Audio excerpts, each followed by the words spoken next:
Hello everyone, this is Enzo Eigen, the Alliance for Loki.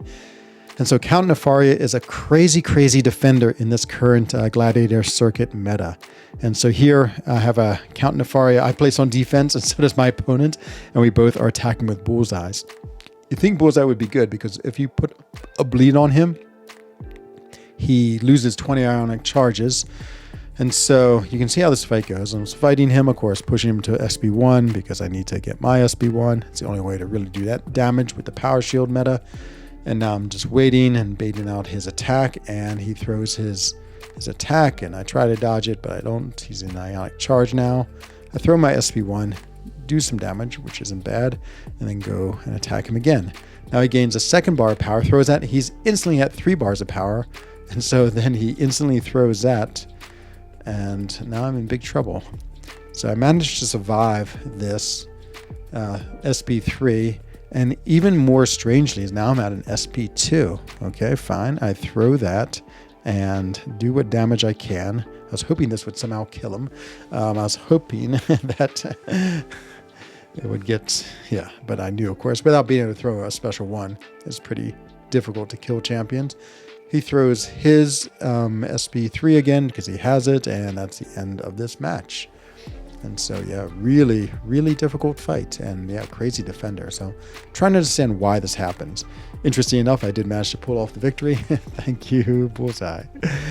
So, let's try to dissect this fight. Okay, so if we go back to the very beginning where it all sort of starts. Okay, the first time right here. So he's about to throw his SP1, and this allows him to enter ionic charge. And so you'll see right when he throws it, he's in ionic charge. Why is this? Well, I'm pretty sure that has to do with his awaken ability. And so if we go to his awaken ability, we can see, whoops, wrong direction. There you are. We can see that the second bullet point says if the opponent gains 38.05% of a bar of power. So when he throws his special, I do gain a bar of power, so I'm gaining more than 38%. The count instantly gains 50 ionic charges and activates overcharge. Okay, so that is pretty explanatory. We also see he gains a few more. I believe that's from his SP1 because I block a few attacks, so he devours some of his energy buildups, and this gives him more ionic charges because I think he ends up with 66. So, okay, that makes sense. So let's go back and watch this. So there it is. There's the ionic charges, and there you see him. He's at 66 now, and he devoured one of them because he hit me or my block. I can't remember. Okay, anyway, now what happens in this next phase? So when he gains an SP1, he's going to shoot up to 3 bars of power. So here he is there. Let's just slow it. Okay, so right as he threw it, he gained the ionic overcharge from the awaken ability and 3 bars of power. Now, why does that happen? This is a little more puzzling to me, and I think I understand. And again, let's go back to his description. So if we go to ionic overcharge, and we look at the third bullet point. So it says the opponent's regeneration and ability power rates are reduced by 95%. And when they gain ability power, he gains 60% of the power denied this way.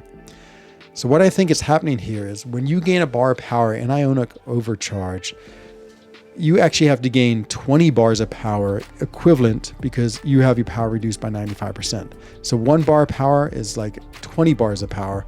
If he's gaining 60% of 20 bars of power, that means he gains 12 bars. Of course, 3 is the highest, and so he's immediately at an SP3. What I don't understand yet is why I gain a bar of power. So you can see I have 1 bar of power here, and then after he SP3s me, I'm going to be at 2 bars of power, which I have no idea why. It makes no sense to me. A lot of really strange things going on in this fight, and certainly this fight had some unintended consequences the way he's designed. But yeah, you can see right there, I had 2 bars of power when I came out of the SP3. And that, I don't understand why, I have no idea. I do gain a bar of power, which gives him an SP3 again, because again, the same idea. If I'm gaining a bar of power, it's like I have to gain 20. So he gains the equivalent because of the ionic overcharge. And of course, he's in SP3 land again. And so you can see how many energy or how many ionic charges he has, 182. It's a crazy amount. So anyway, a lot going on in this fight. I don't know why this second bar of power happens. That maybe someone can explain it to me in the comments. But yeah, I mean, I think the conclusion of all this is Count is a crazy good defender in this meta. I'm not sure how to effectively defeat him. I mean, someone who could tank SP3s like Iceman, maybe. You can really prevent him from going to Ionic Overcharge because you get that bar of power, as I said, when he throws his special, and so that automatically puts him in that. So yeah, very difficult defender in this meta. And again, lots of, I think, unintended consequences the way Matador works with him. Anyway, let me know your theory about this. You think I'm right? Do you have a better explanation? Is this, and the 2 bars of power, what's going on there? And yeah, I'm really curious. But until then, I highly, highly recommend banning Count Nefaria if you're fighting against him. I can't imagine a counter. Actually, let me know what counters are there for him too, because he just seems absolutely out of control. Anyway, hope you enjoyed this video, and I'll see you again soon in another one. Take care, everyone. Bye-bye.